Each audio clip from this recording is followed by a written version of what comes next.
Welcome. It's time for Startup Fundraising Office Hours. It's the free show for you. Who? You, founders, entrepreneurs, the people that are building the next wave of products and services. They're going to make the world a better place. Hi, I'm Scott Fox. I'm the CEO of the Startup Council.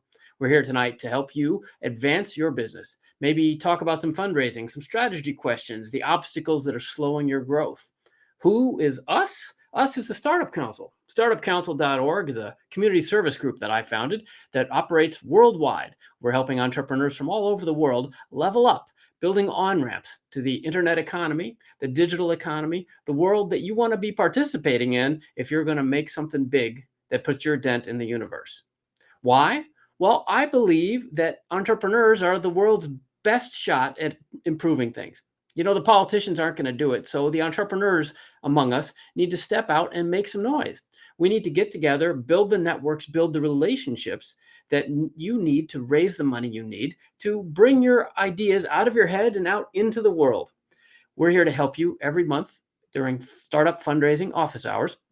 And I'm here tonight to have you join me live. We're on YouTube and Facebook and LinkedIn Live. And if you're there, please tell your friends and come on in. We're going to be bringing out the chat room and having everybody talk to each other and share your opinions and advice for each other. Because honestly, I don't have all the answers. I've been doing this a long time, but I don't have all the answers any more than anyone does, right? I'm just some guy you met on the internet. So welcome to Startup Fundraising Office Hours, and we're here to help.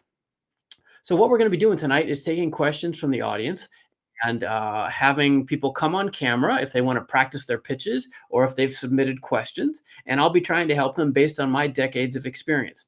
So why am I the one with the microphone? Well, that's a legitimate question. I'm the guy that's running the show, and I've taken the initiative to try to build a community around accelerating early stage startup entrepreneurship. So welcome to the party. And this is the focus of most of my career at this point. I've been an internet entrepreneur since the 90s. I raised my first venture round of funding for my first company back during .com 1.0. And now we're on .com, I don't know, 3.0 or maybe even 4.0. And I've been doing it ever since. So I've had some wins, some losses, and along the way, I've helped and met a lot of entrepreneurs all over the world. And the Startup Council is the organization that I created to help you join the party. I've written these books behind me here, over here. The three in the middle are in English. The others are all foreign translations, Russian and Japanese, Vietnamese, Turkish, Polish, and so on. So if you're here because you've read one of my books, welcome. I'm working on a new book that is specifically about how to raise money. So keep your eyes open for that. And today we're going to be taking your questions and comments, like I said, so that we can help you advance your startup dreams. There's a lot to be learned, and I'm here to help share with you the benefits of my expertise over decades of doing this. Since I graduated from Stanford in the mid-90s, I've been an internet guy ever since. So I've seen a lot of things, done a lot of deals. I'm an active angel investor in over 30 companies now, and an LP in a bunch of different funds, and basically trying to find opportunities that more than scale.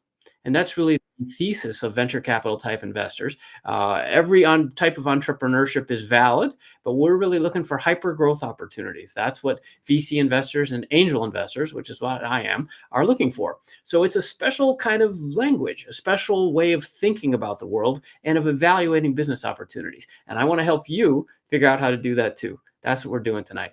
So we got some people coming in the back room to join us, and they're going to be doing their pitches and so forth. And I want to bring in, let's turn on the chat. We'll get people coming in and saying hello from all over the world. If you're checking in, please let me know where you're from. Mark and Tandika and Vamsi and Nithen and Abdul. And you're welcome, Abdul. Happy to help. That's why we're here. And honestly, that is why the Startup Council is here. This is an organization that I built. I've got other things I could be doing, obviously, right? But I'm trying to help level up everybody. I came from modest means and have managed to make myself kind of an insider now. And I'd encourage you to take the advantage of what we're offering here at startupcouncil.org and go and join. There are 7 different newsletters, email newsletters you can get that can help you find investors, that can help you find events to attend, that can help you, well, kind of everything that I was missing when I was a first-time entrepreneur. So I've tried hard to build all that for you so that you can level up and get farther faster.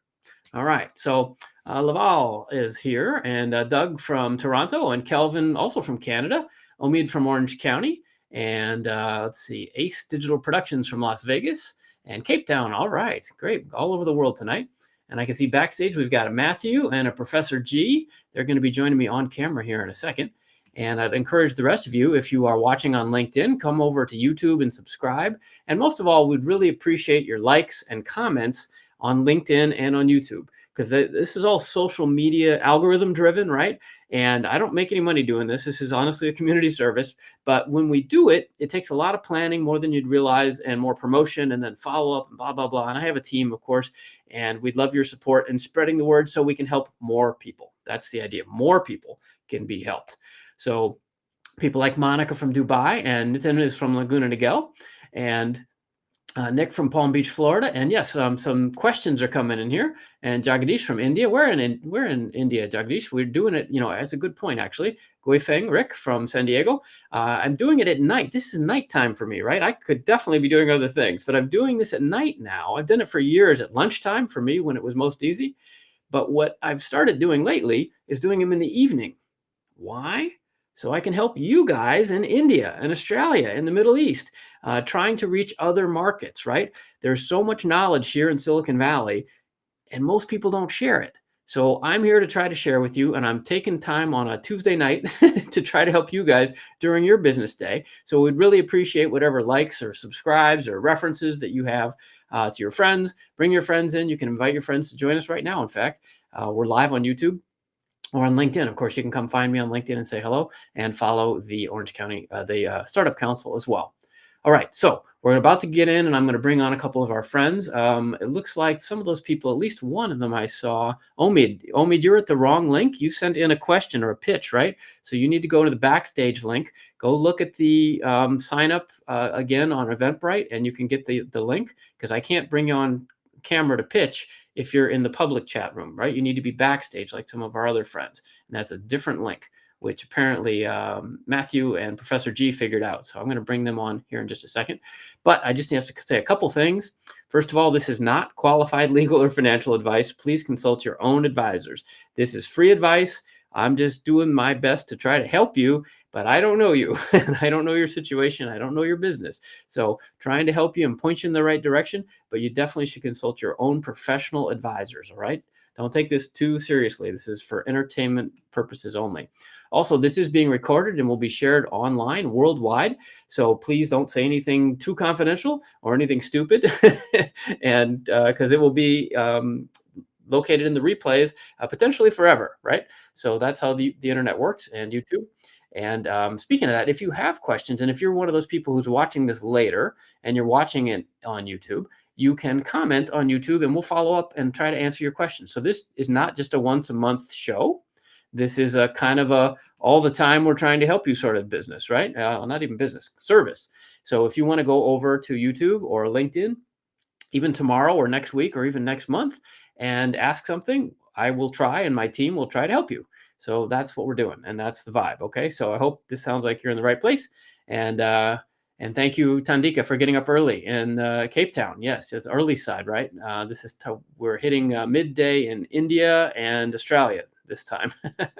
So okay, so yes, if you can come online, Vamsi, the RSVPs for the online were already distributed. Those are in people's inboxes already. You have to send it a question in advance. Otherwise, I just get overwhelmed. And I already have a list of things, and we're going to talk to the people who are backstage. So I apologize for that. But we will also go through questions in the chat. Okay, so Vamsi, if you want to put a question in the chat, I'll try to address that as well. All right, so let's get going. Enough pencil sharpening. Let's get going here. And I'm going to bring on some of our friends from backstage, and we're going to ask them just real quickly what they want to talk about. And then I'll try to pull together a quick little agenda. And like I said, we'll take questions from the chat room as well. So go ahead and post questions there. But I'm going to bring on and invite Professor G and Matthew. If you want to come on, you got to turn your camera back on. I saw you a minute ago. Hi, Scott. Hi, everyone. Hey there. And there's Matthew. Okay. So we've got 3 of you anyway. Hey, guys. So nice. It's all guys tonight, it looks like. All right. So we got to get some of you ladies next time. So nice to meet all of you. Welcome. Can you all smile? Welcome. Actually, likewise. Matthew, can you back up? There you are. Okay. I see it all in your nose. That's all right. Let's try this one. And I promise someone, shout out to Sales Bricks. Okay. Great. All right. Well, nice to see you guys. Can you give me a wave? We'll just take a picture and share that around later. All right. Awesome. Good to see you guys. All right. So I just want to ask each of you what you want to talk about. Just give me the super quick version, and then I'll come back to you once we figure out what the order is. Okay. So let's see. Who's who here? Matthew, you want to go first? Sure. Yeah. Real quick. Where are you, and what do you want to ask about? Yeah. So for me, I'm Matt. I'm the founder and CEO of Cypher. We're a job tech startup based here in Silicon Valley. I'd actually signed up to give like a mini pitch Okay. here on site, and as well to I guess ask some insights on the pitch. I guess. Perfect. Okay. We'll come back to that in a couple minutes. You're in the right place. We'll kind of alternate those with the questions.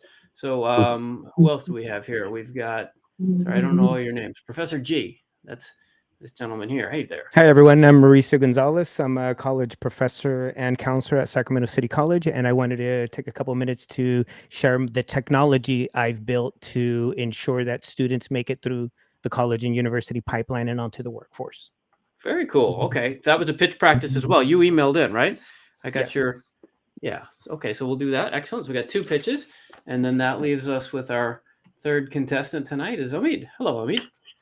Hello, my name is Omid. I'm in Orange County, California, and Excellent. I graduated with my PhD in aerospace, but then I just like realized something that I can just like do in entertainment industry. So I just like came up with the idea of a cross-platform AI-driven solution that is just like integrated a lot of things into it. So it's just like a pitch practice here, Okay. basically. Me and 3 of my friends that are just also PhD graduate, we started developing this app. And yes. Okay. Great. All right. So we got 3 pitches then. That's pretty straightforward. Easy enough. Okay. So I'm gonna turn you guys off for a second. And I'll bring you back on in order. Okay. In just a minute. So that's what we've got to start with tonight is pitches, which would be great. If any of the rest of you have questions, you can put those in the chat room, and also you can answer each other's questions. One of the superpowers of this, internet thing is that you can talk to each other. I'm not trying to hog the airtime. I'm just kind of the host of the party, but you all are welcome to talk to each other. You can post your LinkedIn. Actually, I'll put mine up there too. If I'm not linked in with you, go ahead and say hello.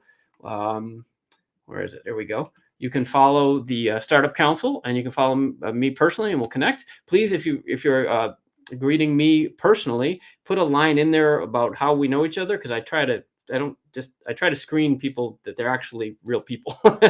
So if you just say, I saw you at Startup Office Hours, that's cool. That would help me find you guys. All right. So go ahead and talk to each other in the chat room. I'm not hogging the airtime. I'm just trying to help. And especially once the pitches start, please offer them feedback. Okay. So here's the well, let me run through the chat room real quick, and then we'll do the pitches. Let's see if I missed anything. Looks like it's working. Apparently everybody can hear me. That's good. We've got people here from YouTube and LinkedIn, which is great because sometimes that doesn't work. So we're batting 1,000 so far. So I'm going to run through the chat room. What did I miss? See if anything's on fire here. Okay. So hello, Tandika and Mark and Nithin. And okay, so Nithin has a question. Okay, that's a good one, Nithin. So stick around. He or she wants to talk about where does a startup have to be in terms of product and traction to engage angel investors? That's, you know what, Nithin, why don't we do that first? Because that will set the context for our friends who are going to pitch. Because that's a really good question. All right, but hold on. Let me just see what else is hiding here in the chat room. Hello from Toronto and Palm Beach. Let's see, India, DC, Hyderabad, excellent. Cape Town, okay, on YouTube. Lake Forest, hi Ruby, excellent. Okay, good. Okay, well, let's start with Nithin's question, because that is kind of sets the stage for everything. So Nithin, and I apologize, I don't know how to say that, but I'll go ahead and I'll pretend I know how to say it. So where does a startup have to be in terms of product and traction to engage angel investors? This is, I just mentioned I was writing a new book, right? This is like half the book, because there are different answers in different situations, blah, blah, blah, okay? But I'm trying to summarize this, and I'll share with you kind of some of the insights I'm coming with from the book. Here you go. A startup can't just have an idea. Those days are over. It's too easy to start a startup now with just an idea. Anybody can do that. And in fact, anybody can build a website or maybe even use AI and generate something that looks pretty cool without investors. So this is good news for those of you who are startup founders, because you don't need as much money to get started. So maybe you don't even need investors. So I would seriously think about that, right? The paradigm has shifted. Like 20 years ago, you could kind of, maybe if you had an idea and you were smart and work hard, maybe you could raise some money. These days, an idea is not enough, but you may not need the money. So things are different, right? Like, think about what you're doing in terms of how can you do this most cost effectively, because that's what investors are going to want to see regardless. So where does a startup have to be in terms of product and traction? Well, it depends on the angel investor, right? If the angel investor is your mom or your cousin or your rich uncle, they're going to be much more sympathetic to you. If it's an angel investor you've never met, well, then they're going to be more like a venture capitalist or a bank, in the sense of trying to really make sure you're hitting some numbers that look like a legitimate growth opportunity. Why? Because they don't know you. They don't trust you the way a family member angel would. So you've got to start looking like an investable opportunity, right? Are you going to make them money? That's really what people are after. Are you going to make them money?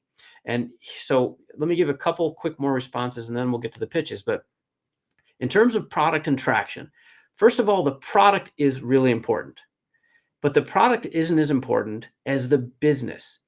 Most entrepreneurs, first-time entrepreneurs especially, that I see pitch, they are understandably obsessed with the product, and they need to be, because that's what they're building, right? They have an idea about something that nobody else is doing, or at least not doing as well, and maybe has never done. And that's, it's the key for them that's going to unlock everything.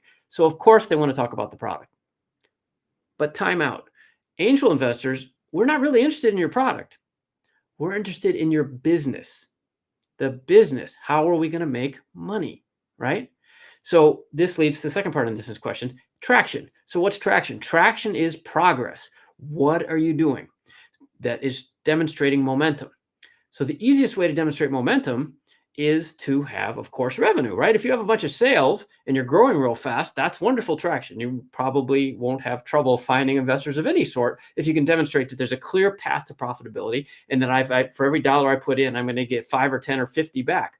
That's what investors are looking for. Full stop. But if you don't have that, what do? Well, you still need a good product, but the secret sauce is, drum roll, talk to customers. You need to show me that customers care about what you're doing, not just you, and not just your mom or your rich uncle, but the customers are interested in the solution and that they're willing to pay for it. So if the thing isn't ready and it's going to take a whole bunch of money and time, you're in this chicken and egg situation. Yeah, I know. I'm sorry. That's life. You've got to figure out a way to talk to enough customers that it looks like you have momentum anyway. So what do investors want to see? We want to see a product that's working and that customers are excited enough to want to pay for. That's what you need to attract angel investors. The more they're actually paying for it, the better. But that can be a slow start, right? So you back up. What can you do? You can demonstrate traction by doing a customer survey, or talking to a bunch of customers, or getting people to sign up on a mailing list for pre-orders. There's lots of different ways. I'll talk about all this more in my book, but there are ways to kind of, fake is the wrong word, but kind of baby traction, I guess, baby steps, right? And you need to demonstrate a bunch of those and keep communicating with investors so that you can build a relationship enough that they start to trust you and see that you're making progress. They'll start to trust you the way your mom or your rich uncle would. That's how an angel investor will invest. So you've got not just an idea, not just a product, but a business that is developing and showing some kind of momentum and traction, ideally with customers, ideally making money. That's kind of the path, okay? So this will set up our friends who are going to do the pitches here, but that's kind of the context for what we're going to be talking about. So we're going to listen to Omid and Michael and Maurizio talk about their companies, and we'll give them some feedback, okay? So everybody stick around. Let's do this together, and we'll have some feedback for them. I will listen to them, and you guys in the chat room as well, please give them feedback. We don't have time to debate whether it's a good idea or not. That's a deeper strategic discussion, but we're going to keep these under 2 minutes. Okay, guys, just a minute or two, kind of give us the concept, and then I'll try to give you some tips on what you could or should say better or what you missed, that kind of constructive stuff about the format of the presentation. And everybody in the chat room, you're invited to do that as well. That's how we can help each other, okay? So let's do a couple of these, and I can see more questions coming in here from Vamsi and and Aaron, and okay, we'll get to those as well. All right, so guys backstage, let's see who should we have first. Let's see who's in a weird time zone. Two of you are you're all in California, actually, aren't you? Okay, so you're all in my time zone. Okay, so that's easy. All right, well, let's start with Maurizio, just for kicks, because he's at the top of my list.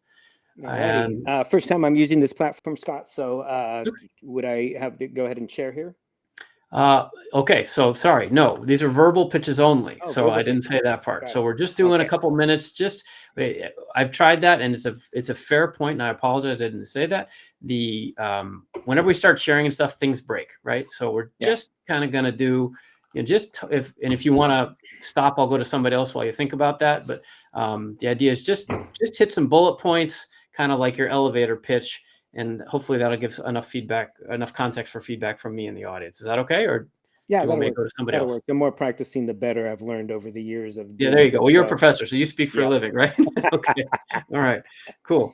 Okay, so ladies and gentlemen, here we have Maurizio from Sacramento, and he's going to tell us about Inspirame. I think I'm saying that right. Hi, everyone. My name is Mauricio Gonzalez. I'm a college counselor and professor for the last 22 years in the largest system of higher education in America, the California Community Colleges. Unfortunately, what's happening in our workforce today is causing massive deficiencies due to the lack of students completing college. If you didn't know this already, the California Community Colleges has 2 million students that are currently enrolled. 80% of those 2 million every single year have a transfer to university goal. Unfortunately, the success rates for transfer students from community colleges to public four-year and private four-year universities is only 21% after the student attends community colleges for 4 years. So in other words, our largest system of higher education is hemorrhaging students. We lose 79% of our students over 4 years. Now, what does that cause? That causes massive workforce deficiencies. California's economy, which is the 4th largest in the world, is now currently 1.5 million bachelor's degrees short of economic demand. And it's mostly because students cannot figure out how to make it through the largest, most accessible system of higher education, which is the California Community Colleges. Now, I've been in the industry for over 22 years. I know the people, I know the politics, I know the students, I know the obstacles. So what I did is I developed Inspírame, and Inspírame is a Spanish word for inspire me, because if we can inspire people, we can have them climb mountains up that salary track, up that workforce, levels, etc., up those degree and certificate levels. So my platform is called Techo Guide. It's a cool owl with sunglasses, because that's how I show up to work, to meet my students where they're at, so we can have real conversations about how they specifically are going to make it through any certificate and college degree program that's offered through the largest system of higher ed. What we built is a free platform that's open to the public. There's 2 pieces to our company: exposure and guidance. We have 25,000 followers on social media that have left over 100,000 comments on how we are helping them while colleges let them struggle and drown. Please follow us on Techo Guide on Instagram, on TikTok, on YouTube, and on Facebook, Facebook Meta, because you'll then see the types of content and the types of information that not only our company provides the public for free, but also provides the Techo Guide platform to literally show students and that means prospective and current students that are in high school, college, or university, how to successfully navigate a bachelor's degree the most affordable way possible. So the one promise we give our students is we're going to tell you the truth on what to do, how to do it, when to do it, and what to take in order for you to finish your college degree that way. I not only live this, Mauricio, we're about out of time. That was very, very good. Thank you. Yeah. Okay. So everybody in the chat room, obviously he's a good talker. He knows his stuff. So that's always helps, right? And if you have suggestions for him, we'd love to hear what you think he could do differently or better. Not so much like this is a good idea or a bad. Well, if it's a good idea, I'm sure you'd like to hear that. But this is more like about like what could be different about the pitch, like what's missing, right? So I'll start there. And you're obviously well spoken. You have a nice way about you, and that's a big benefit, right? It's a blessing to be fluent in English, right? Absolutely. So I would say you fell right into the trap that I talked about. You talked all about the product and zero about the business. I didn't hear anything about money. So if investors, so it was a good pitch, but that was more like a sales pitch, right? Not an investor pitch. So I would turn that around. And if you had 2 more minutes, I would want to hear the only numbers I heard were about the social media share. Well, no, you had a bunch of numbers at the beginning, like the retention rates were very interesting, right? That you identified the problem solution nicely, right? The churn is massive. And that clearly represents a problem. And for those who don't know, problem solution is a very common framework for these kind of pitches, right? But you need to get to the problem solution, therefore money, faster. People, I think, would identify with that, and you come with a lot of credibility given your history in the system. So that's great. But I would want to hear, how does that translate into the target market? Like, how many of those students are there that you think are reachable? And then what would they pay, or who's paying, right? I don't even know, right? Is it even software? I presume it's software, but you didn't say that, right? So, well, you kind of did, but, and I have to apologize for butchering Inspirame. I said inspirame. Inspírame. Inspírame. Okay, sorry. All right, my apologies. Inspírame is much prettier. But then what was the other word you had? Technograde? And our platform, so Inspírame builds education technology to unclog the pipelines. The guidance platform that's open to the public for free is called TechoGuide. TechoGuide. Okay, so well, that would be easier for some of us to say properly anyway. But I'm here. Thank you for the feedback. I totally get what you're saying. Yeah. Now I wish I would have gone 3rd or 4th because you would. Yeah. Well, okay. Well, if we run out of questions, we'll have you back, or you can come back next month. Sure. But that's the idea. Like, get to the business faster, and then we'll know better whether we're interested or not. Because the problem is pretty. You've got that, and then it sounds like you have a solution as well. But entrepreneurs want to get caught up talking about what they're building. Yeah. And how many customers we have, how much revenue we're bringing in. Yeah. What our projections look like here in the near future. That's Absolutely. Right. And then the last piece, and you don't have to be firm on this, is what are you asking for, right? Never take an opportunity like this without asking, because you never know who's listening. And he did a good job, everybody. He did a good job. You notice how he tossed in follow us on socials, right? That was smart, right? Because this is an audience, right? So always take the opportunity to promote your stuff.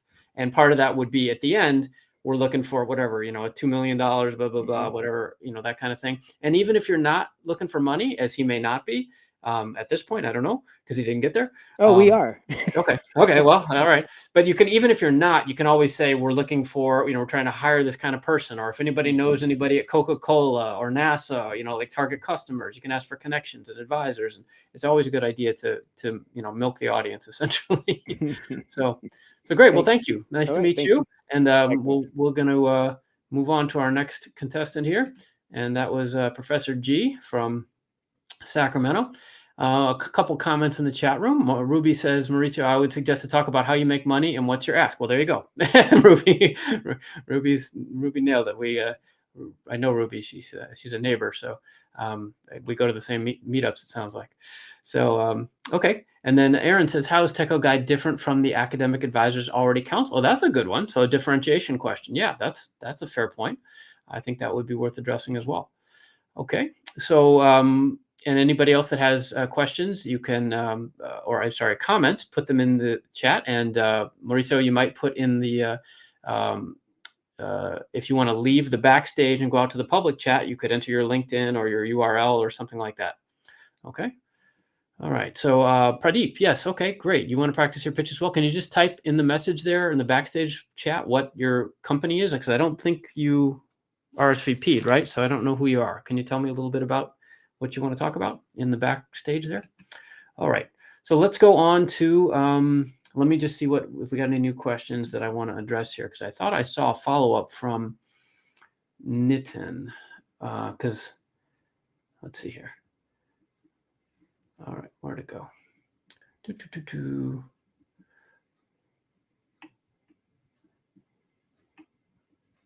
Okay, sorry, I'm just trying to scroll down here.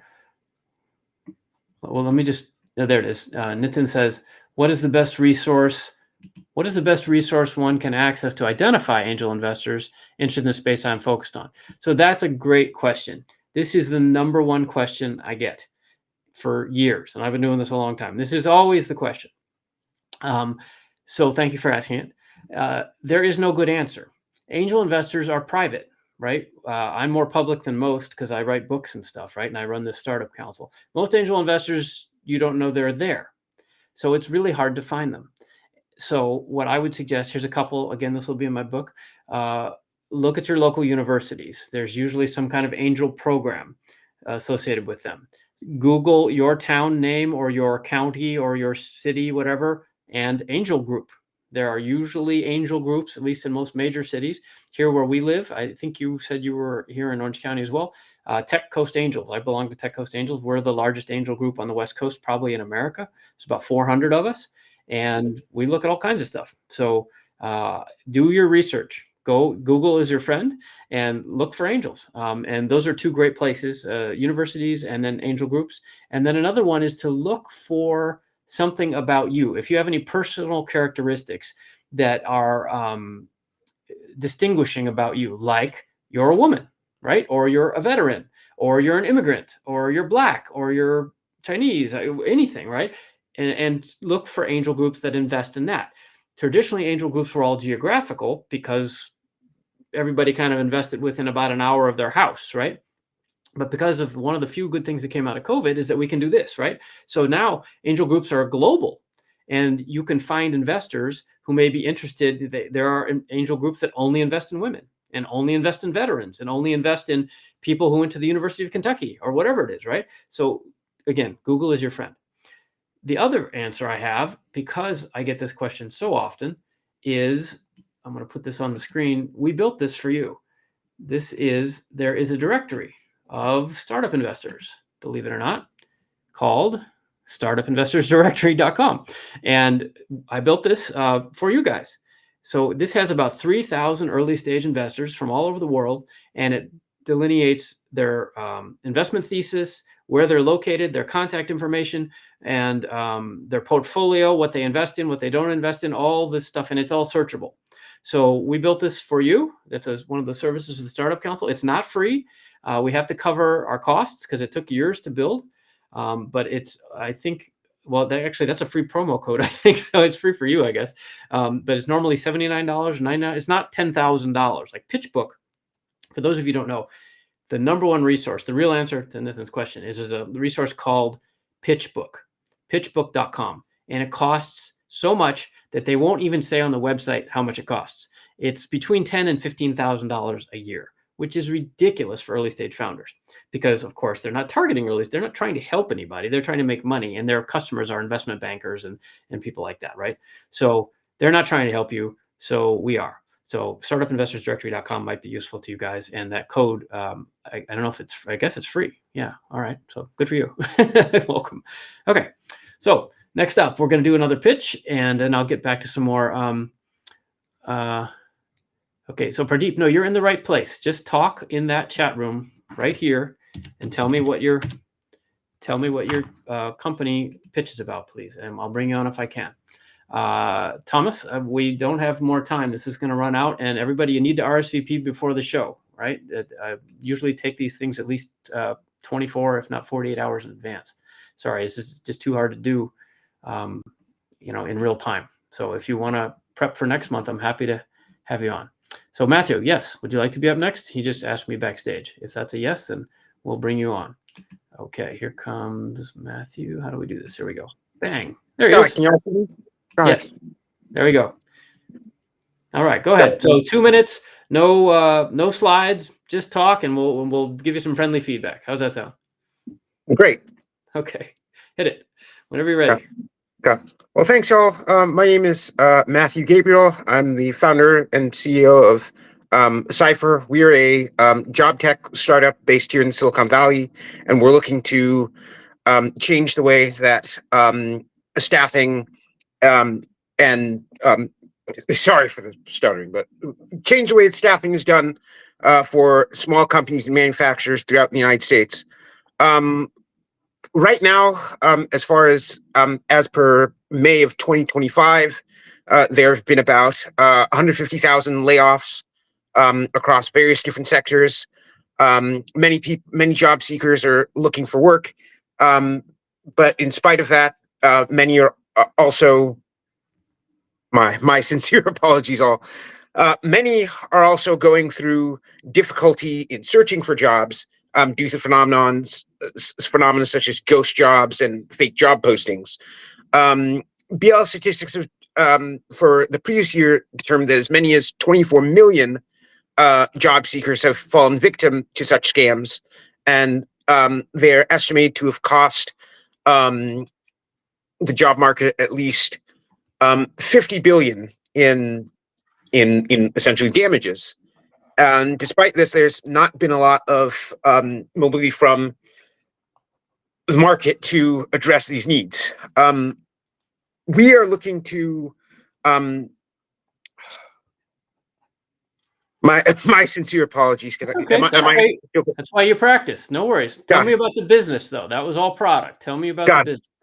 Got it. So we at Cypher are currently building a AI-powered job platform that will help keep scammers and other spoofery out of the interactions between job seekers and the firms seeking to hire them. We are currently have a platform in development, and we're looking to get something released by end of Q2 2025. Right now, we already have some existing partnerships with companies such as the LMS startup Learny, based out of Atlanta, as well as several other nonprofit and business entities. But we're looking to forge new partnerships with those in the job tech space, as well as those who might wish to work in our verticals. Feel free to contact us. Our social media is scant but building, but we are on YouTube, LinkedIn, and Facebook, and we're also coming up with our new site, which is Cypher Media Holdings at .com, which will be live soon. Okay, well there we go, right on time. Thank y'all for the pace, especially given my unexpected stutter. Yeah, no worries. Well, that's why we do this. It's not easy to do. It's hard, right? So doing it in front of a bunch of people you don't know is hard. So I don't be embarrassed at all. That this is how it works. That's why you practice. So kudos to you for being brave enough to practice, right? So sounds like an interesting opportunity. Again, a lot about the product, not much about the business. So we want to hear the money, right? You didn't talk about how much money you're going to make, how many customers there are, what they're going to pay. Both you and Maurizio, if you're still listening, there's a question for both of your type of companies. Who is the customer, right? You don't have to answer me now, but is the customer an individual? Is it a direct-to-consumer play, or is it school districts, or is it employers, or is it, I don't know, right? So that will help investors understand your business a lot better, like who you're actually selling to. Because if you're selling direct-to-consumer, that's a different, approach. You'd have a lot of money for consumer branding and marketing. Like you need to buy Super Bowl commercials someday, as opposed to like B2B, where you're talking maybe to partners, like you said. Maybe you're going that route because you have a bunch of partners, and they would do some reselling for you, right? So those are different angles that investors like to hear about. So I wanted to applaud you for that, because the traction you have, you mentioned, which I think maybe there's more, but so it's early stage in development. Yeah, but you have some partners. That, to our earlier topic, that's traction, right? Like people other than you think it's a good idea. That's big, right? It's not 0 to 1 is the hard part. So if other people are interested, that's good. So I would talk more about that and how that's going to lead to the money. And other than that, a little more practice and you'll get it. Don't worry. Let's see what the chat room says. Anybody else have comments here? Especially on LinkedIn land or elsewhere. I think we're coming all around the world. Hello, Z from Sweden. And Matthew. Hello, Trevor. Yeah, there you go. So if you guys have comments from Matthew, go ahead or Matt, go ahead and chime in.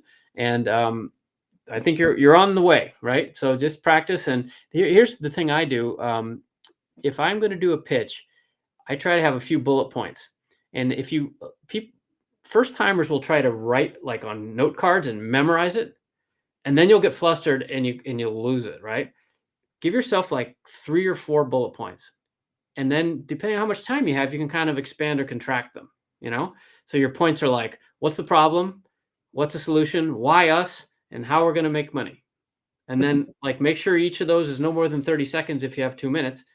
If you have 6 minutes, then they can be a minute and a half each, right? Because this stuff, you can kind of expand and get kind of an accordion, That's the way I think about pitches anyway. Yeah. Well, thanks, Scott. I really appreciate the advice. Yeah, I hope that's helpful to you. Hope to see you again. Please like and share and all that stuff. trying to do our best to help. And yeah, come over to startupcouncil.org. I guess you might be on our email list anyway if you're here. But if you're not, come on over. All right, let's. Who's going to be next? Omid is. Do we do Omid? Yeah, Omid is next, right? And then we can do Pradeep. So let's look at the chat room again here. Let's see if any comments came in there. Okay, Ruby, I see your question. Vamsi, I'll get to you as well. Let me just, Tandika, I agree with that comment. Okay, looks like Trevor and Vamsi are talking to each other. That's fine. Go ahead, guys. Somebody's talking to an AI angel investor. Oh, that's interesting. Look, here, I'll put that up just in case anybody knows more than that. I've been talking to NoCap, first AI agent that's an angel investor. So I'm not sure what that means, but if that looks interesting to you, go check it out. Thanks for sharing that. And then Sweden and South Africa. Yeah, good. Got a nice global. Yeah, and just memorize bullet points. Don't memorize. Right. Oh, okay. That's exactly. LinkedIn user. I don't know who you are, but we think alike. All right, cool. So let's go on to Omid, and then I will come back to some of these other questions. And let's see. Yes, no cap. Was that it? Can LinkedIn user or whoever put that in there? Put that up again. I'm going to bring Omid in to talk to us, and he's going to tell us about his entertainment aggregator. Hey, Omid. Hello, everyone. My name is Omid, and I'm in Orange County, California. And I wanted to talk about my idea and pitch my idea to you guys. So I'm going to start telling you who I am myself, because I think that's the most important part, more than even the product. Who am I? Am I capable of doing that or no? So I just got my, I have 2 masters and a PhD in aerospace engineering. I was focused on computational mechanics, multi-scale modeling of materials from quantum to continuum level. Then all of a sudden, when I was just graduated from PhD, I just was trying to enjoy entertainment. And then I realized, although I'm a tech savvy and I've just spent all of my life coding, it takes me a lot of time to just find the good movie or something that would just entertain me or just capturing. I would just start watching a movie, and after half an hour, it was just I realized I was watching the garbage. So all of a sudden, just I realized that there's a lot of potential. I have already started 5 startups. 2 of them were just went bankrupt or just didn't work out. 2 of them actually just got to a point that I just made more than $1 million revenue, but it was back in my country. So then I moved to US. I finished my education, and then I came up with this idea. But this idea became more interesting, and this is a patent pending idea. It's just going to be patented. We just filed for the patent. The whole point of this idea, other than being aggregated, it was just going to be content extracted. So whenever you're just watching a movie or something, and you see someone is wearing a nice suit or wearing a very nice watch, the app just goes and grabs and just tells you what is the thing, what is the watch that person is wearing, or what is the suit that person is wearing, and it will just give it to you. Or if they're talking about something that you don't know anything about, the app would just goes and just the AI would just recognize what they're talking to you and will list all the relevant products. What makes this interesting from business point of view is just because 99% of the US households pay at least one streaming service, and they're just paying $46 per month. And this is right now is just at $544 billion of streaming, and it will just grow to 1.9 trillion by 2030. So it's just and this is just video, and I'm not talking about the video. It's just goes over the music, video, games, and food and grocery deliveries, and books. So all of them together, if you're talking about $1 trillion market that they're talking about, and it has 8% growth per year, which is amazing. We're out of time, I mean. So same idea. Sounds fascinating. way too much about the problem in the market, not enough about the business. You were just getting to it, right? So Yeah. it takes practice. I hear you were warming up, but everybody does this, so don't feel bad. People warm up. They do all this warming up. Just get to it. This is business, right? Yeah.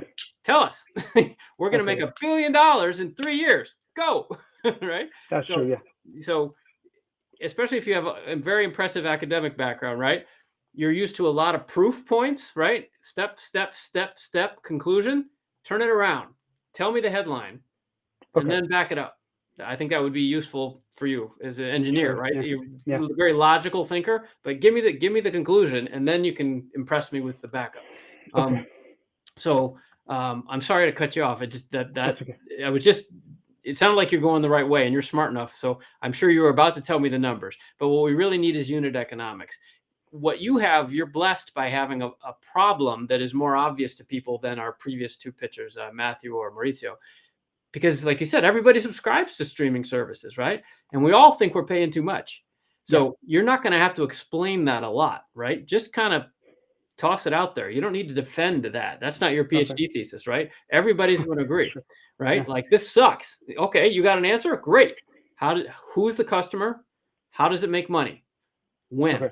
That's what we need. Yeah, I have my business plan in front of me, and I was just like reading through that. So I didn't have enough time to just like get to there, but yeah, we just like did an Uber, just like kind of a handout, and just like get some sort of positive feedback initially, and that was the starting point for me. And then I just like two of my other friends that were just like PhD graduate in computer science and civil engineering. We started just like developing the MVP. We're almost 80% done. So.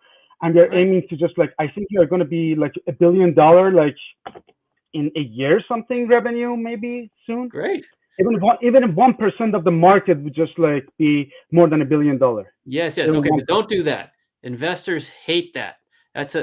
Don't take this the wrong way. That's a lazy way to calculate. But top down, like if we only have 1% of $1 zillion, we've got $1 zillion, right? Don't do that. Investors will walk away. You need to do it bottom up.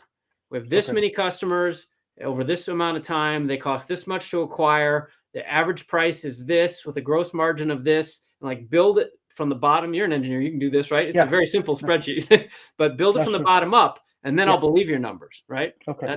That's a better way to do it. And it sounds like you've got more than got the chops to do that pretty easily. So the only thing that I'm just going to mention is just like, should I just like, because we are not just like a subscription based kind of an app. So there's no hurdle or obstacle for the people to subscribe. It's just like free. We are just like going to get commissions from affiliate markets, basically. Okay. Yeah. Well, you need to. And there are 15 ways of monetization that I just like came up with that we can just like do. Yeah. From merchandise sales, ads, freemium model with add-ons, like because we B2B, because we have an API that you will just like be able to sell data. Because all this data that I realized that all the data out there from the APIs are just like super unstructured. It's just all over the place. And we are organizing it in a way that not only just like for movies, for music, for video games, and books. And the last thing is just like a smart subscription, that it would just like the app would just like subscribe and unsubscribe automatically. Right. Just like gets to know who you are. We'll just like do that. Yeah, that's fascinating. I mean, and it sounds like your team could do that. The normalization of that data, it would be a massive achievement. There's no doubt about it. And there might just be value in the data set, right? There might be a licensing business. That's true. Yeah. But let me caution you, you're smart enough to think of 15 business lines. Investors don't want to hear about 15 business lines. We want you focused. And I wouldn't even say, at least at first, that it's more than movies. Pick here's the maxim I use that will also be in my new book. What can make me the most amount of money in the shortest amount of time with the least work? Pick that one and then beat the shit out of it and show everybody that it works. And then you can add this other revenue lines and other media and all this other stuff. Because as investors, when we hear we have 15 revenue lines and 4 different markets, we hear distraction, right? And you're going to have a tough time pursuing all those. So find one and prove it.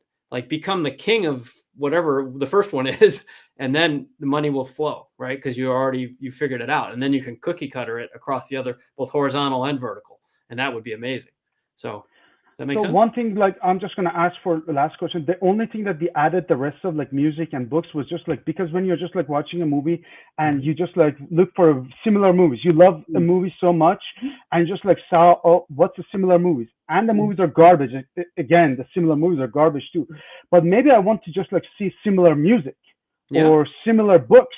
So the whole point of just like adding those things was just like do like I was just like hoping of an AI agent that would just like go and just like grab all the contents from all these different things, and Yeah. then we'll try to connect the movies with the music with the books based on the content and not just like based on the title or genre. It was That's why we just like included. But yeah, initially we are only focusing on movies only. Yeah. That's the initial part. The MVP is on movies only. That's it. Yeah. Yeah. Okay. I hear you. If you have a new interpretation of the market, that's cool too, right?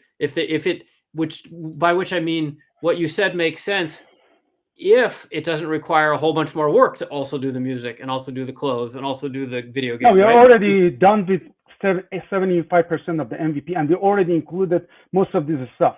Not to the depth, but yeah, just like the structure is already established. Yeah. Right. Okay. Well, so maybe you've got a new way of looking at this that an AI agent approach can enable, because as you know, that's a crap load of data, right? Nobody was able to do that 5 years ago. If you can do it, defining a new market is a good way to be a billionaire.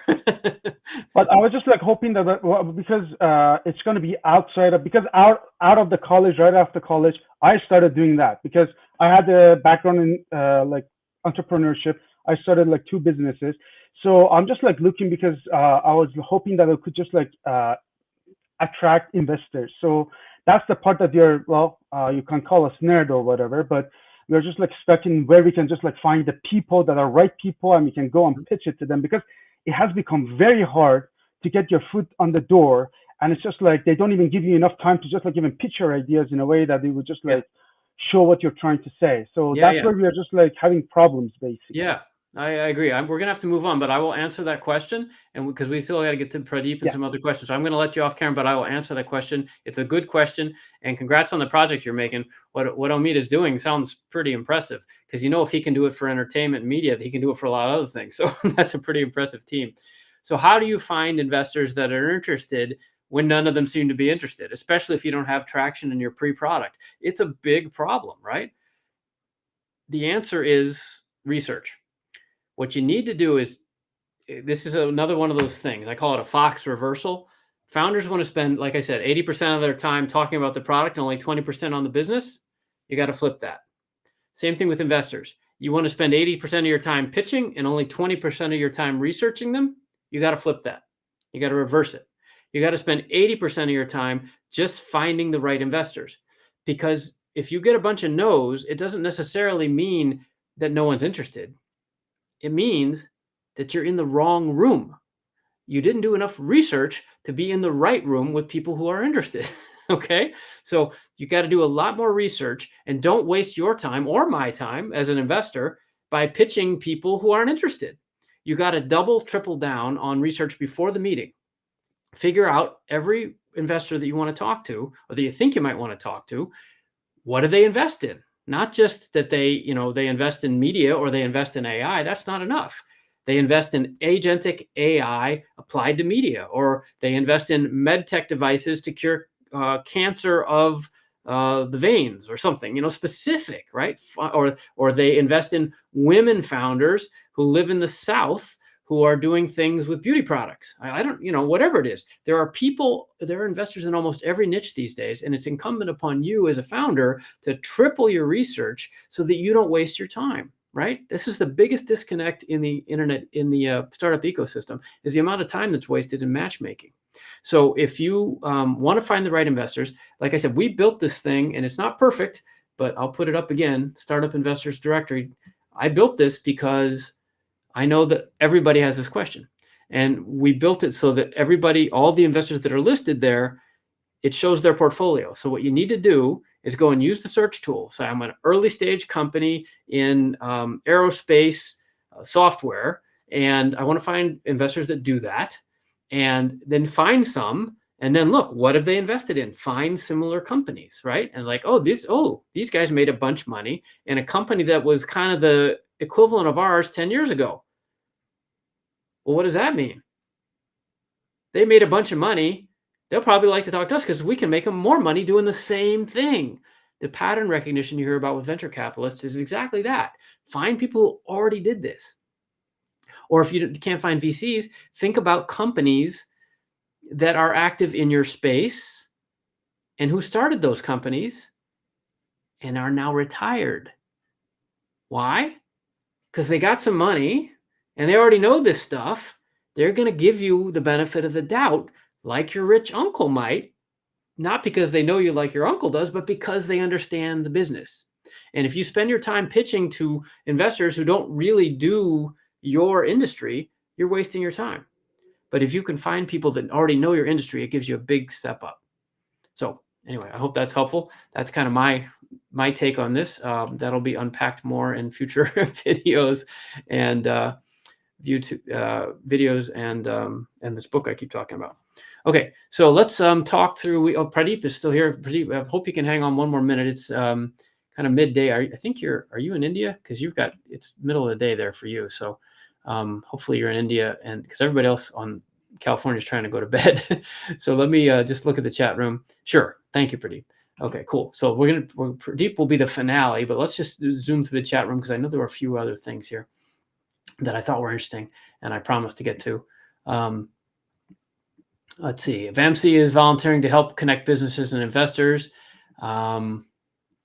What's the procedure to start a company that pools money from small investors and invest in startups and other businesses? That's called a syndicate, VAMC. Let me just put that up for a second. It depends a lot on where you are. VAMC, are you in the States or are you? I don't know. I don't know you. So the trick is that that's a legal question essentially. But conceptually, it's about, just as you said, pooling money, and you might call it a syndicate. In the States, those are often run on angellist.com, for example. Or you can just get a bunch of friends and start an email list or a WhatsApp group or something, right? And all agree to look at stuff. Or you can join organizations. And if I would recommend joining an organization, depending on where you are, again, you could find a local angel group, or if you are in India, okay, perfect. So you should join TIE. Do you know about TIE? TIE. And it's the Indus Entrepreneurs. It's in 50, 60 different companies. I'm a member of TIE myself. And we do all kinds of investing, a lot of it in Indian entrepreneurs and all other things. And if what city are you in, actually, Vamsi? Let me know about that too. But either way, if you're folks listening to from India tonight or this morning for you, then go and look at TIE. And there's all kinds. I was in Bangalore last month at their global summit and in Mysore. And great people and a great way to get connected as a banker or anyone who's interested in investing. That's TIE.org. All right, so that was a good one. Let's keep moving here. Bangalore. Well, I was in Bangalore. Yeah, okay, Vamsi. So yeah, it sounds like you weren't there, but I was. There were about 4,000 or 5,000 of us at the International Exhibition Center. And then we went to Mysore as well, Mysuru. So yeah, TIE.org has a very active chapter in Bangalore, and it sounds like you'd be a great fit. So I'd recommend that to you. Tell them I sent you. Okay, so Aaron says, angel investors seem to be focused on technology and life sciences. How to find angel investors to relaunch a patented golf tool swag item he sold to a bunch of tournament sponsors. So Aaron, that's a great question. The rest, it's too long to fit on the screen, but he says he gets into the details of the market size and the rest of his question, which you guys can't really see, which is that there are 800,000 golf tournaments every year with 64 million participants. So a huge growth opportunity and ROI. So that's the idea. And he says the time is now because it could leverage social media that he didn't have 20 years ago. Also good. So those are two things that I didn't say tonight, which you guys should pay attention to if this is helpful. One is point out why now. What has changed? If your idea is so good, why hasn't somebody done it already? Or why shouldn't you wait 2 or 3 or 5 more years? Why now? Because investors are looking, we have alternatives, right? Our money doesn't have to go to you. It can go in the stock market or another startup, or I can buy a new car, right? Like, why now? And of course, you already know we've covered why you and what the product is and that kind of stuff. But why now is a big one that investors are looking for. The other one is investors eat numbers. This is one of the themes from my new book, Investors Eat Numbers. And if you've heard every pitch tonight, I've been encouraging them to give me more numbers. If you don't feed us numbers, we starve. Investors need numbers. So you can't see it here on his pop-up here because the question's long, but he started quantifying it for me. There are 800,000 tournaments and 64 million participants. Oh, that's interesting. That's a market I'd never thought about. So I think it's a useful question, and it's a good way to think about it is to start quantifying it like that. So the answer is, how do you find angel investors? You're right. Most investors are not interested in golf swag. They're interested in high growth, hyper scaling opportunities, usually in life sciences or tech. Not because they're against golf. Most investors do play golf, at least here in the States. It's just that other things grow much faster. And a physical product, like you're talking about, takes manufacturing cost. And the unit economics are not as good as software generally.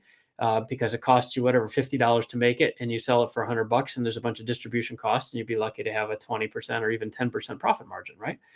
Software can go like crazy, right? It might cost $1 million as opposed to maybe your $100,000 for your order of swag, but that $1 million, once it starts rolling, you can add new customers essentially infinitely with much higher profit margins. And the same thing with life sciences. If you can get the medical device or the new life science product through the FDA and into the market, it can be protected by patents. You've got a monopoly, and it can print money for many years. So you're right. The fact is, most investors aren't interested. So what do?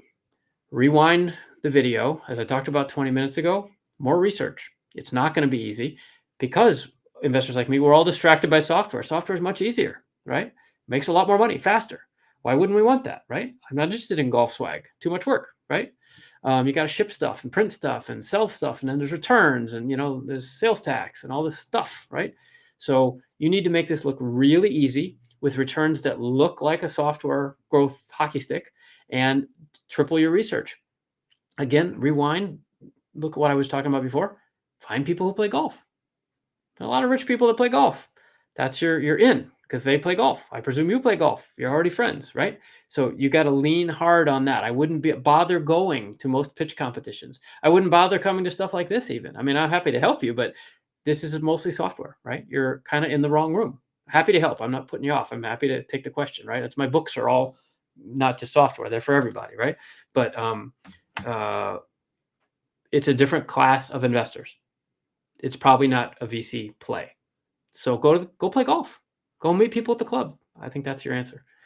All right, we got to move a little faster here. Sorry, it's already getting late here. We're going to do Pradeep's. Pradeep has been very patient here, and then I'll try to do the rest of our questions in the chat room and talk to everybody. There he is. Hi, Scott. Hello, nice to meet you, Pradeep. Yeah. So right. I joined late, so I don't know what happened. Basically, I was working recently with for last 10 years. I'm working with the organization company in the West. I can't understand you. Can you turn up the volume or come closer to the microphone? Wait. Let me check. I just put them down. Let's see. Yeah. Am I audible now? It sounds about the same, but maybe it's better if you talk a little more. Okay. Am I audible now? Yeah, I think so. Let's give that a shot anyway.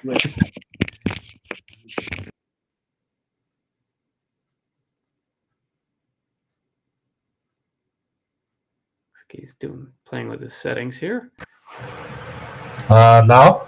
That's better. There's more background noise, but your voice is clearer. Yeah. So basically, I'm from India. Way and from last 10 years, I'm working with the real estate brokers and the home management company on West Coast. Okay. So I figured out the gap between. I've worked with several SaaS companies as a UI UX designer, and they lack something. They're not complete. Do you live in a HOA, means a homeowners association or something like that? So what happened that if someone is managing self-managed HOA, they use several tools, emails, then a software to manage the invoice and other things. Okay, I got to stop you again. What's a HOA? It's homeowner association. Oh, okay. In the States, we say HOA. Yeah, I made this. Okay. Well, we're not going to know what you're talking about if you. Yeah. Okay. That's okay. So it's a lot about homeowner association. I say. Okay, so if you are in a self-managed community, the people pay for that. It depends $200 to $800. Okay, and for management, they use different softwares. One software for the invoicing, reporting, Second is for the polling. Third is the WhatsApp or something for the messaging. And fourth is the access management software. So I prepared an app. I'm working on an app that clubbed everything with AI. Yeah. And just when last year fire broke out in the Pacific Palisades and nearby areas, how many communities were prepared with the utilities and the plan to evacuation and the fire prevention? No one. Right. They have no idea. Okay. So on my app, people can set the priority. What are the priorities? Security or the amenities or the facility, whatever else. They can poll, they can set the features, and then how can managers can go through that, the blueprint. Second part is the access management. That's more important part. On the gate, you can create a key, okay, and you can invite the people, or people can request the access to your property or the community, and community can handle that. That where they will park, how they will park, okay, who can come, who cannot come. If somebody is, somebody is banned from the community, he cannot come. You cannot give him the key. And 75% communities are the self-managed. Only 25% communities in US are managed by the property management companies. And they charge a big amount, not a small amount, a big amount. Yeah. Okay. So I want to save that money for the communities. Okay, I'm giving an app on what is my cost and the other part. Third part is the vendors. If a community need a gardener or the curator, they can hire from the pool of my on a nearby available curators or the gardeners. So services are available immediately. They don't need to go for the lengthy process of telling the community managers and then wait for their responses. If somebody is broken in my house, I can just dial up a request. It will go through the right channel. And that can be applied everywhere where people gather and pay to be part of a community. Everywhere. It's a club, it's a golf course, whatever else. If people comes there, they pay for to be part of the community, they can use this app. Because it's the billing, access management, plus facility management. Right.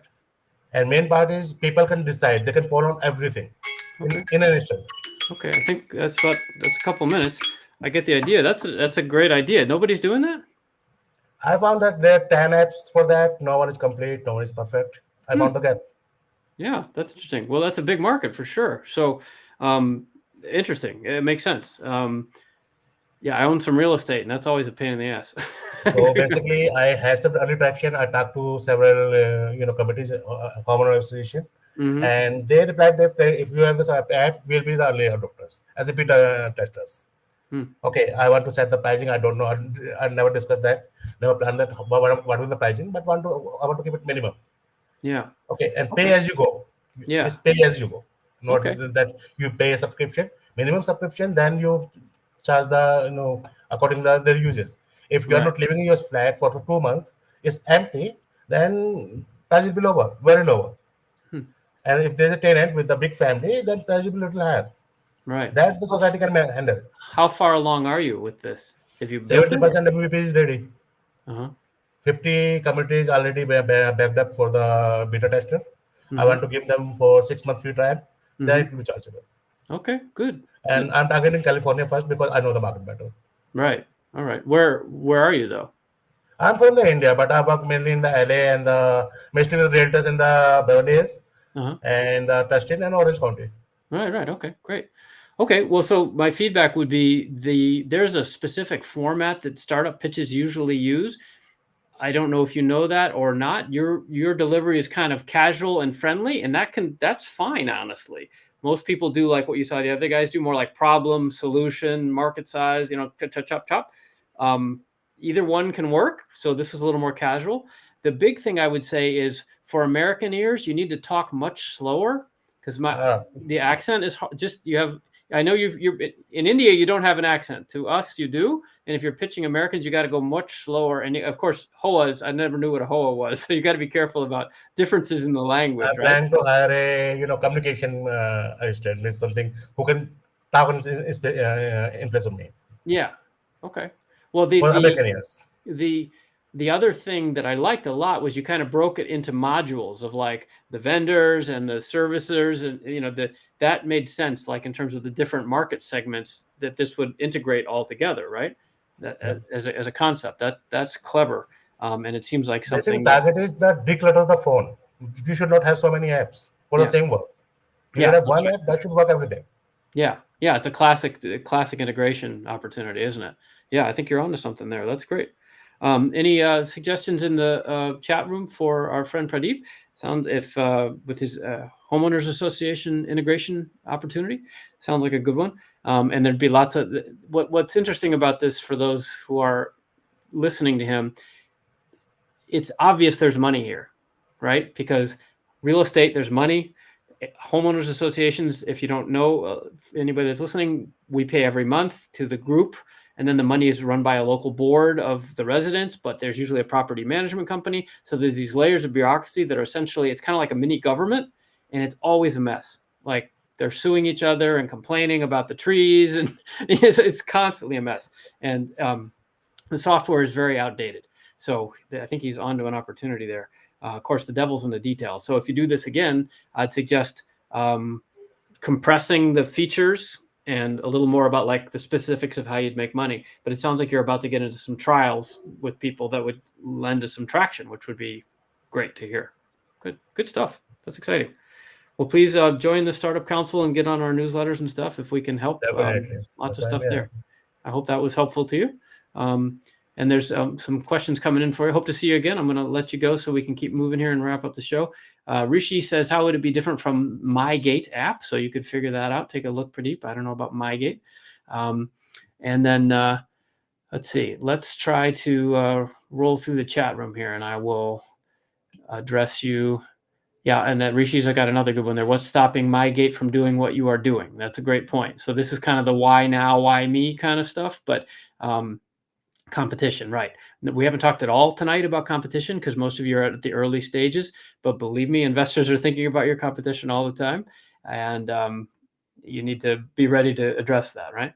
So, okay, so I'm going to roll through the chat room here and see what we can do. Let's see, we did Aaron. Okay, Ruby. So if Ruby is still here, I'm going to talk to this. So Ruby says, when it comes to Pradeep, you cannot reply in this chat room. You can reply in the public chat room. So you're backstage, but if you go over to YouTube or LinkedIn, you can post there, and you could post, if you're looking for help or investors or your URL or anything you want. And that's true for UOMeet as well. If you want to post stuff over in the public markets, a public chat room, you're thinking about markets. Actually, Omid, I will answer your question next. Let me do Ruby's here. Ruby says, when it comes to advisors and board of directors, as a startup, what is best to focus on when growing the team when it comes for professional guidance and a stronger team? That depends a lot on the situation, Ruby. You know this. I know you know. But the advisors generally come before a board of directors. A board of directors means that you have probably raised an equity round and people have demanded seats for their money. They want oversight on you, and they are effectively your boss. The board of directors is legally the boss. Even though you're the CEO and the founder and may even own a majority of the stock, they technically are your boss. Advisors are more your friends, right? Like I do advisory work, and usually for some cash or stock or something, we have a call every now and then, or I help you make some introductions, that kind of stuff. Again, I know you know this, but I'm trying to be clear for everybody. So I guess your question, what is best to focus on? So advisors are generally first, because those are people that you contact to try to fill in holes in your existing team. So for example, if you've got a really technical team and you don't know anybody in sales, you might see if you can find some advisors who are from the industry that you're targeting, because they know people at your target customers, and those could be advisors. Or vice versa. If you're a non-tech person, you might want to get some advisors who are very techy, so they can help you develop or evaluate the services that you're using to build the tech that is going to be the heart of your company, assuming it's a tech company, obviously. So that's kind of the vibe for advisors. And then board of directors, like I said, those tend to be kind of thrust upon you.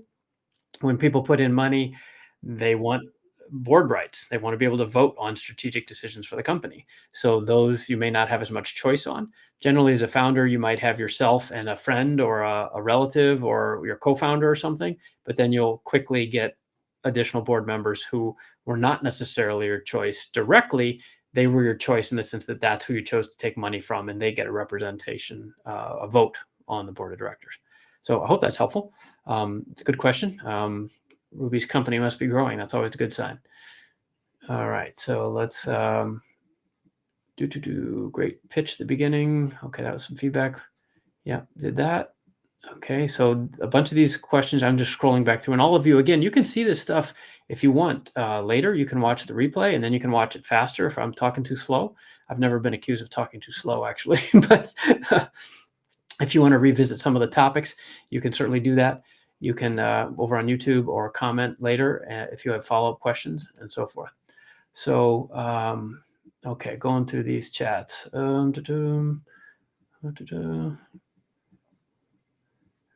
Okay, studying. Yep, these are good advice you guys are giving each other. Okay, Jagadish is offering to help people. If a non-US startup, okay, let's see this. This sounds like a complex one. Tsira Shanava, I don't know where you're from, Tsira. If a non-US startup has strong traction in international markets, does that traction still carry weight with US investors? Yes. Expanding into the US requires certifications and regulatory approvals, which means additional investment is needed. Yes. So how should one position this when pitching to investors? How do you frame international traction as a compelling foundation for entering the US market? This is a great question. Congratulations, Tsira, on your progress, because obviously you are looking at expanding outside of your home market into the United States. That's a big step. Congrats, things are going well for Tsira. So good stuff. So investors, American investors do appreciate that. Absolutely. Traction is traction. The biggest difficulty for founders to demonstrate these days, as I keep saying, is customer validation. And secondary to that, perhaps even more these days, is distribution. And the combination of those means that you are growing because more people are buying your stuff. And that's what we're looking for. Growth, momentum, that's our goal. So expanding in the US does take a bunch of money. So how do you position that? So first of all, you should be clear, everybody, US angel investors don't invest in foreign companies. We just don't. It's not because I don't want to. I travel all the time. Like I said, I was in Bangalore last month, and I was in Australia a couple months before that. I'm interested in that, but the tax laws here in the States make it virtually impossible or useless for us. We just can't make money investing overseas. So if you're going to raise money in the States, then you need to have a U.S. corporation, and it needs to be headquartered in the state of Delaware, and it's called a C corporation. So it's a corporate format. Ask your lawyers. These are services you can do online, but you need a Delaware C corp before we will even look at it. Some big VC firms may invest if they are more sophisticated, because like they already have an office in Bangalore or Tel Aviv or Tokyo or wherever. They may be able to do this, but angels pretty much won't touch it. So once you have a U.S. Delaware C corp, then you can pitch just like you're an American company, right? So rewind the video tonight and look at my tips for finding investors that would be interested in you, and you can start pitching them. You just got to be aware that the C corp is kind of a threshold. You need to cross that, and then you need to be clear about the revenue projections and how you think your expertise is going to translate. Because as you said, there's a lot of expense. And it's probably not a good idea to suddenly, rent a big suite of offices in an expensive market and hire a bunch of people. You kind of want to do this with baby steps. In past years, I have, for example, served as an ambassador. I actually spoke on this topic exactly at the Global Entrepreneurship Congress in Melbourne, Australia last year, because one of my portfolio companies actually is based in Australia, but I invested in them because I found out that they were expanding into the US and it had opened a US subsidiary that is a Delaware C corporation. So then I invested, but then they ended up hiring me back to be an ambassador for them and helping them introduce them to customers and investors and stuff here in the States so that they could break into the US market without hiring people full time. So they started here in California, and now they're in California and Denver and expanding nationally 2 years later. But kind of baby steps is the idea. So there may be another book about this in my future as well. So it's a good question. I hope that somewhat is helpful. So Omid asks, let's see, can I get that one up there? No, hold on. Omid says, what type of companies do I invest in? Okay, so this is a fair question, but it is not, there we go. What kind of companies do I invest in? I invest in mostly in software, scalable business to business sort of products, generally speaking. But honestly, that's not as relevant anymore because I have done, like I said, 30, it might be 40 now, different individual angel investments, and I don't do them anymore. It just takes too much work. So I actually am a limited partner in a number of other funds and groups, and I tend to put money into the funds and then the group invests, right? So I don't actually do direct investing very often anymore. So that's the answer. Sorry. but just to be clear, I'm not pitching any of you. I'm not looking to invest in any of you. I'm honestly just trying to help you find investors. But that being said, let me hold on. That's not a fair answer. Let me give you, there's a page on scottfox.com that talks about the different groups that I work with. Let me find it. There it is. Okay. Sorry. This is a better answer. What this page says is, sorry, I don't invest directly, but here are links to some of the groups that I work with, and it gives criteria for what they are looking for. So you're all welcome to check out that page. And it includes like Tech Coast Angels, which I mentioned, the Thai Angels, which I also mentioned. Expert Dojo is another group that I'm an investor in. There's some recommendations about crowdfunding platforms like WeFunder and Start Engine, where I also have invested. So if that link is helpful to you, it might point you at least in some right directions. And in general, I do these shows at least once a month, and those are designed. This is designed to help you find more opportunities like that.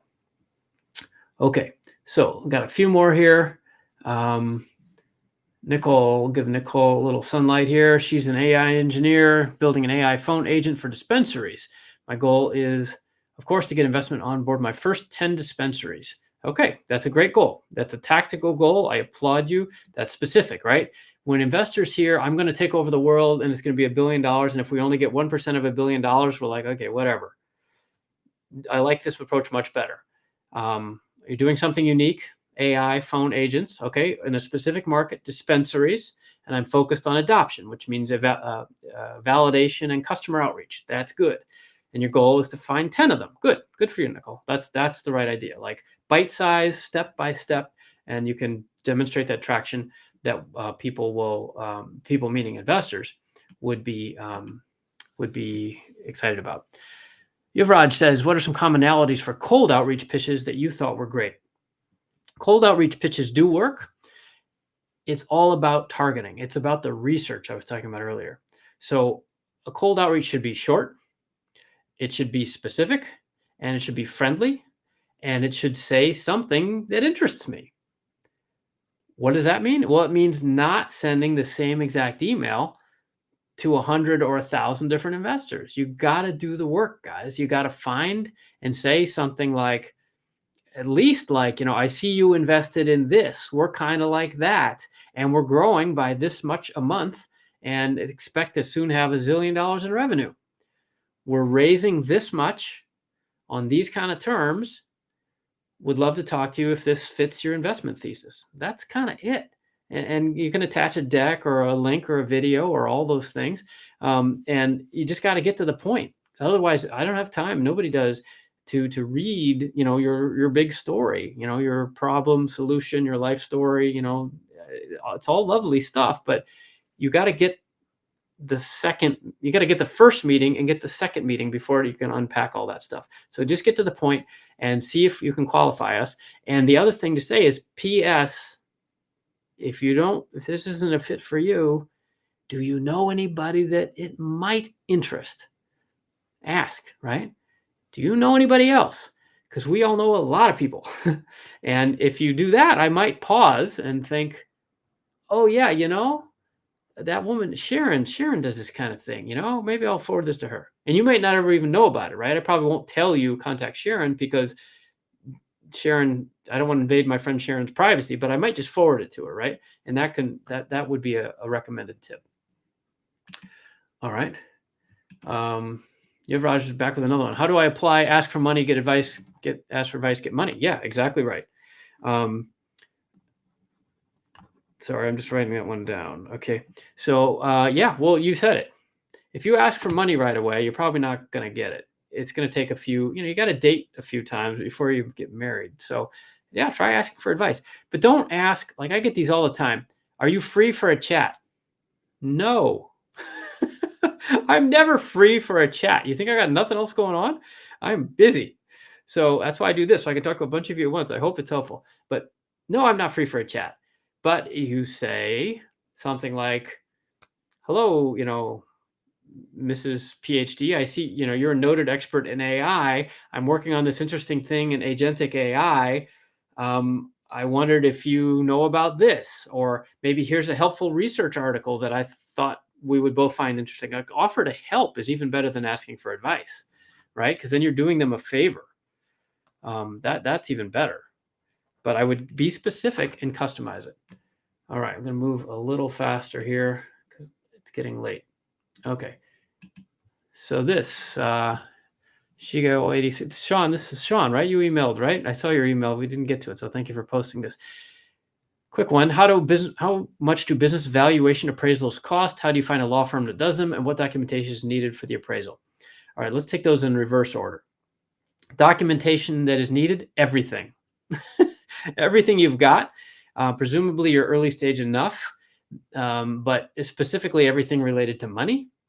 So customer contracts, financials, your bookkeeping receipts, pay stubs, contractor agreements, intellectual property agreements, anything that affects the money.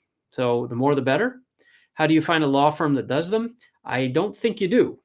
This is why I noticed you emailed, because law firms, this isn't a law firm thing. This is usually an accounting firm thing. So if you need help, there's a thing called a 409A valuation. That's a section of the U.S. Internal Revenue Code, 409A. And that is an official product of a lot of accounting firms. They will conduct a 409A valuation on your company. If you want referrals for that, you can contact me through the Startup Council website, and we can introduce you to some of our sponsors who are very qualified at this sort of thing. How much do business valuation appraisals cost? A lot, more than you want to pay.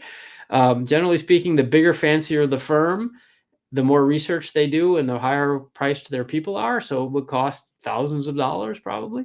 If you just want something quick and dirty, it's going to be much cheaper, but probably not very well respected. So don't have a great answer for that, but I hope maybe that points you in the right direction. There are certainly firms that we work with that do 409As, and I could put you in touch with those if you contact us through one of the Startup Council websites contact form, and ask for, send some details of what your question is, and I can forward it on to some people. All right. Do I have a preferred medium for someone to get in contact? I just said that. It's the contact forms on our website. If you really want to do this sort of thing with me personally, I have to charge for the time. I apologize. I just not enough hours in the day. That's why I do these group things. But there is a page here, Work with Scott, and you can, I do video reviews of your pitch deck. We can have private calls if you want. They're $500 an hour, which is mostly just to make sure you're serious, and money back guarantee if you want. That's fine. But Work with Scott, happy to do that. I only have limited room in my schedule for these, but sometimes they do advance to a point where I become an advisor to a company or even invest in the company. But you can read there more details about that. All right. And wow, it's almost 10:30. Yeah, we're going to wrap this up. So what else? Guidance on setting up child healthcare company in Dubai, looking to put the business in UAE. That's a great question. Deep connection. I have to be honest, I don't know. I'm a licensed attorney in the United States, although this is not legal advice. But I really don't know what the business regime in those jurisdictions are. So you'd have to talk to somebody in Dubai.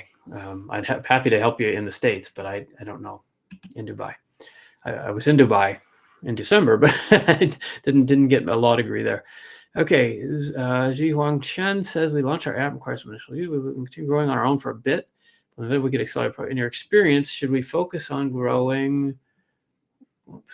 Sorry, I'm trying to see the rest of this. Focus on growing, or is it better start fundraising now? The answer is 110% now. Now. Not because you need the money, but because it takes time to develop the relationships that lead to money. So if you think you're ever going to raise money, and this is true for everybody listening, if you are ever going to raise money, start going to events where investors hang out now. Be friendly, make friends, build relationships. And then when you see them again next month, tell them a little more about your company. And another month after that, or 2 months later, hey, good to see you again. Tell them a little more about your company. That's how you get people interested. It's not with cold emails, right? I mean, it can work if you do a lot of targeting like I talked about, but now is the time to start fundraising. If you're ever going to fundraise, start yesterday. Okay. Okay, I think we're going to have to wrap up here. Is there a place to list all of those events? Why, yes, Omid, there is. In Orange County, you can go to the Orange County Startup Council. We have the only calendar of all the events for startups in Orange County. And sorry, people are asking more about this. Where'd that one go? This one. Or actually, let me be more specific here. These are specific services. If you want me to review your deck, I'll do a video and share a video of me walking through your presentation deck. These are really valuable, honestly, to get an investor's perspective. And if you want to talk to me directly, that's each of those has its own website, as you can see. So yeah, sorry, Omid, OCStartupCouncil.org. And then there's also a site at startupcouncil.org. We are going to relaunch that and it will be showing up soon. It's the short answer. There's a site at startupevents.org, but we're going to consolidate that into the startupcouncil.org site. So everybody go to startupcouncil.org and join all the email lists, right? So please like and share and subscribe if you had a good time. Thank you all for sticking with me. It's been fun talking to you and meeting a bunch of you. I'll be here again next month. People asked, yes, we do this once a month. And once I get my next book finished, I'll do it more often. I'm happy to help you guys. But this is a free service. So please like and subscribe, tell your friends. We'd like to help more people because this advice is really applies to a lot of people who don't know it. And I know a lot of you are brilliant and you didn't get to go to Stanford like I did. So I'm here to help, the benefits of my experience and my expertise. And I hope that it's helpful to you and look forward to seeing you next time. And go to startupcouncil.org. Deep connection, go to the Startup Council website. There's a lot of things there. Yes. Okay. All right. So nice to see you all. Hope to see you all again soon. And like I said, go like and subscribe, and we will see you all again in a few weeks. And hope you all make some wonderful progress on your startups between now and then. Don't be shy. Be confident. Go out there, change the world. Thanks for watching.